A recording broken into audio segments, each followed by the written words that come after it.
farxad haye janal fadlan haddaad ku cusub tahay subscribe saaro si ay kuu soo gaaraan muuqaalada aynu soo duubno.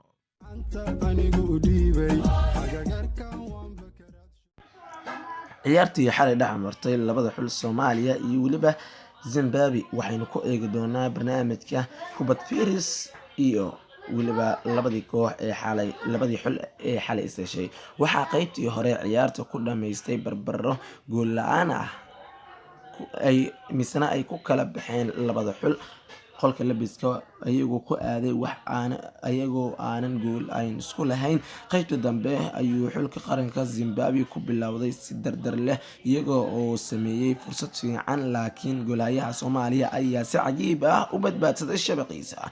xulka Zimbabwe ayaa fursad u helay in ay gool dhaliyaan kadib weerar rogaal celis ah, laakiin goolayaha xulka qaranka Soomaaliyeed ayaa si cajiib ah u badbaadsaday gooshiisa. laakiin xulka qaranka Soomaaliyeed ayaa weerar rogaal celis ah qaaday iyagoo daqiiqadii 87 iyagoo uu gool u soo dhaliyay weeryahanka lagu magacaabo Anwar Said Cali oo xulka qaranka Soomaaliyeed uu wato 9. meeshaasi waxaa ku kala goosha uu soo dhaliyay Anwar Said Cali oo xulka qaranka Soomaaliya gool ugu soo hooyay halka ay ciyaarta ku soo ilaatay 1-0.